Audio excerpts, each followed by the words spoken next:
Bem, pessoal, tô vendo aqui, tá? Fazer uma nova correção agora do PET 4 em relação à terceira semana, tudo bem? Então, pessoal, observe o seguinte, nessa semana, né, nessa terceira semana do PET, ele está trazendo novamente os polígonos regulares inscritos na circunferência.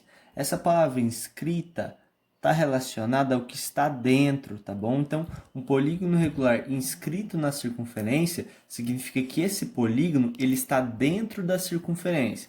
Aí você fala assim, Guilherme, como assim dentro? Observe esses casos aqui que ele trouxe, ó. Em todos eles, o polígono em si, esse triângulo aqui que é um polígono, está dentro da circunferência. Esse quadrado está dentro da circunferência. Mas o fato dele estar dentro não é de qualquer jeito, pessoal. Observe o seguinte, a circunferência ela passa, né, por todos os vértices desses polígonos. Então, para um polígono estar inscrito numa circunferência, significa que ele deve estar dentro da circunferência, só que todos os vértices do polígono têm que pertencer à extremidade desse círculo, ou seja, nessa borda, todos os vértices têm que ter seus pontos dentro dessa circunferência, certo? Então, o que ele fala? Um dos polígonos regulares abaixo, cada um dos polígonos regulares abaixo está inscrito, ou seja, significa que ele está dentro, dentro desse círculo e os seus vértices são pontos da circunferência. Lembra da diferença de círculo e circunferência que eu já expliquei? Então, ó, considerando o 3 como uma aproximação para o número π. Lembra que π é aquele número irracional, com infinitas casas decimais. Aqui ele deu uma informação anterior, pessoal. Ele está falando que cada um desses círculos tem raio medindo 10 centímetros. Então, em cada um desses casos tem raio medindo 10 centímetros.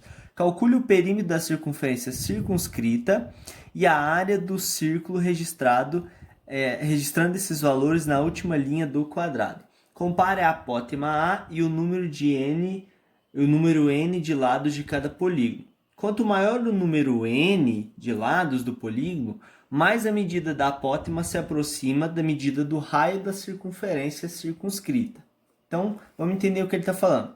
Em cada uma dessas circunferências ou círculos, nós temos o raio medindo 10, então eu vou gravar essa informação. Raio é igual a 10 centímetros, tá? Então, olha só, a primeira coisa, a gente tem que escrever o nome desses polígonos em cada lacuna, em cada célula que foi dada aqui, tá? Então, nesse caso aqui é um polígono do tipo triângulo, concorda? Lembra que nós já falamos sobre essa nomenclatura dos polígonos, né? 3 lados, triângulo. Esses 4 lados é o nosso quadrado. Porque ele está falando que todos os lados são iguais, né? No caso, 5 lados, nós temos o pentágono. 6 lados, nós temos o hexágono. Lembrando que ele está dando um número de lados aqui embaixo, pessoal. Esse n é justamente o número de lados, tá bom? E n igual a 10, nós temos o decágono. Certo? Então, o que é de se observar? Lembrando que a apótema, pessoal, é o segmento que parte do centro dessa circunferência aqui circunscrita e intercepta o lado do polígono formando um ângulo de 90. Então, isso é apótema. Apótema é ser representado por A, que é o comprimento dessa apótema. Observa que esse segmento é sempre perpendicular ao lado do polígono. Então, dentro desse quadrado, por exemplo, eu não tenho só essa apótema. Eu posso construir uma apótema aqui e outra aqui. Então, cada lado vai ter uma apótema e todas essas apótemas terão o mesmo comprimento, tá bom? Então, observe o seguinte, pessoal. A primeira pergunta que ele faz que a gente tem que preencher. O comprimento da circunferência circunscrita é... A circunferência circunscrita é justamente essa aqui, ó, que passa por fora, que toca todos os vértices desses polígonos. Como em cada uma delas o raio vale 10, então lembra, como é que a gente calcula o comprimento de uma circunferência? Comprimento é igual a 2 vezes π vezes o raio. Vamos substituir então?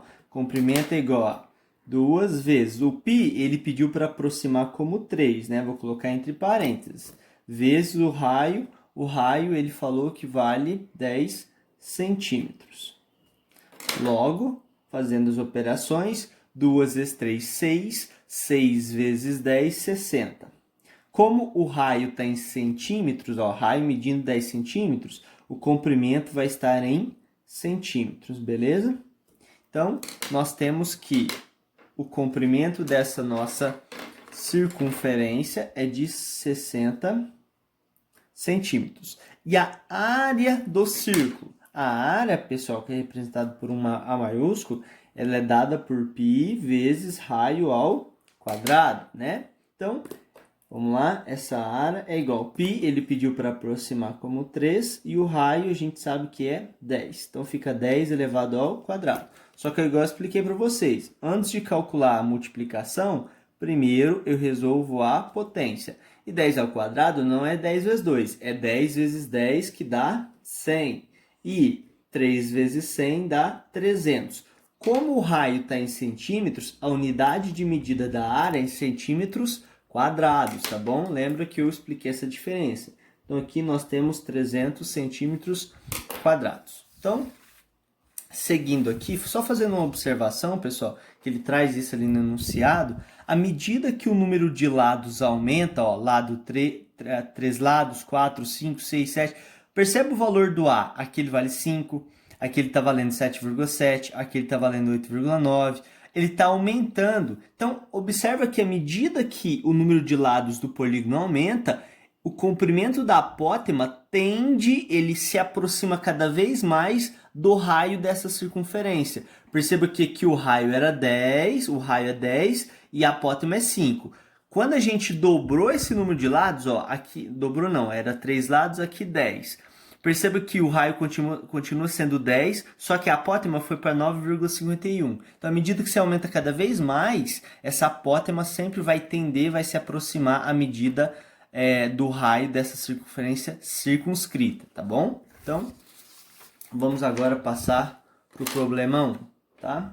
Lembrando que o item B não era para fazer, tá bom? Achei muito complexo e eu fiz essa orientação naquela semana. Então, na figura abaixo, há um quadrado medindo, um quadrado de lado medindo 3 centímetros. Se é um quadrado, a gente sabe que é 3, 3, 3 e 3, né? Todos os lados são iguais. Então, inscrito em uma circunferência de raio R. Então, o que está falando? Que esse quadrado está dentro de uma circunferência de raio R, ó. Centro até a borda, raio R. É isso que ele está trazendo aqui. Só que esse R a gente não conhece. Vamos ver o que vai dar. Sabendo que a medida da área do quadrado é dada pelo quadrado da medida do seu lado, então, para a gente calcular a área de um quadrado, basta pegar o lado e elevar ao quadrado. É isso que ele está falando. Que basicamente, pessoal, é comprimento da base vezes a altura. É isso que ele está falando. Complete as lacunas para que as frases fiquem corretas. Então, bora lá. A medida da área do quadrado é... Vamos lá. Se é um quadrado, vou desenhar um quadrado aqui rapidinho. Se nós temos um quadrado de lado... Vamos colocar os vértices aqui, A, B, C, D, esse quadrado. Se um dos lados mede 3 centímetros, a gente sabe que todos os outros também têm 3 centímetros. Então, a área, ele falou que é lado elevado ao quadrado. Então, a área vai ser, quanto vale o lado? 3. Então, isso é 3 elevado ao quadrado. 3 ao quadrado não é 3 vezes 2, é 3 vezes 3, que vai dar 9. Se o lado está em centímetros, a área está em 9 centímetros quadrados, tá bom? Então, 9 centímetros quadrados. E a do perímetro é? Perímetro, pessoal, é a soma de todos os lados, concorda comigo? Mas, num quadrado, todos os lados são iguais. Então, basta que eu pegue o comprimento de um lado e multiplique por 4. Por isso que o perímetro de um quadrado é 4 vezes o comprimento de um lado. Então, esse perímetro vai ser igual a 4 vezes o lado mede 3, concorda comigo? Coloco um parênteses só para mostrar que eu estou trocando esse L de lado pelo comprimento 3. Então, o perímetro vai ser 12. Perímetro não pode ser usado em unidade medida ao quadrado. Então, aqui é apenas centímetros. Então, o perímetro é igual a 12 centímetros, tá bom? A soma das medidas dos seus ângulos internos lembra que é 360 graus. Como que a gente sabe disso? a gente usava a fórmula n-2 vezes 180 graus. Essa daqui é a soma dos ângulos internos de um polígono de n lados. Como o quadrado tem 4, 4 menos 2, 2, 2 vezes 180, 360. E a dos seus ângulos externos, lembra que é constante, né? Eu falei várias vezes. Em qualquer que seja o polígono, aí não depende do número de lados. Qualquer que seja ele, a soma dos externos sempre vai dar 360. Então, no triângulo, no quadrado, no pentágono, qualquer um deles, a soma dos externos sempre vai dar 360. Dos externos, dos internos, aí a gente usa essa forma. Cada ângulo interno mede, bom, num quadrado, cada ângulo interno, o quadrado é o polígono regular, né? Cada ângulo interno a gente sabe que mede 90 graus. Então, 90 graus aqui. E cada ângulo externo mede, bom, o ângulo externo é sempre 180 menos o interno. 180 menos 90, a gente sabe que vai dar 90. É sempre assim, Guilherme? Isso. Se você quer saber o valor do ângulo externo, basta pegar 180 e tirar o interno, que é 90. O polígono possui quantas diagonais? Só duas, né, pessoal? Só posso traçar essa diagonal e essa aqui. E essas diagonais, elas, olha só, são perpendiculares entre si, tá bom? Ou seja, onde elas tocam, formam um ângulo de 90 graus. Se eu traçar essa diagonal e essa, aqui na interseção vai formar um ângulo de 90. E as bissetrizes dos ângulos internos, as bissetrizes dos ângulos internos divide-os em ângulos que medem. Bom, ele está falando que essa diagonal aqui, ó, vou prolongar essa diagonal. Essa diagonal aqui, ó, ele divide esse ângulo aqui ao meio. Então, eu tenho esse ângulo e tenho esse ângulo aqui. Ambos têm a mesma medida. Mas espera aí, se isso tudo tem 90 e cada um deles são iguais, basta que eu pegue 90 e divido por 2, que vai dar 45 graus, tá? Então, a diagonal, ela também é uma bissetriz de cada um dos ângulos internos. Então, 45, 45. Então, a gente sabe que divide os ângulos em dois ângulos de 45, logo, esse x, olha só, se isso vale para esse vértice aqui de cima, vai valer para esse de baixo. Então, se essa diagonal é bissetriz, dividiu esse ângulo exatamente em duas partes iguais, esse vale 45 e esse x também tem que valer quanto? 45 graus. Então, logo, x igual a 45 graus. Então é isso, pessoal. O item B não era para fazer. Qualquer dúvida, estou à disposição. Um abraço.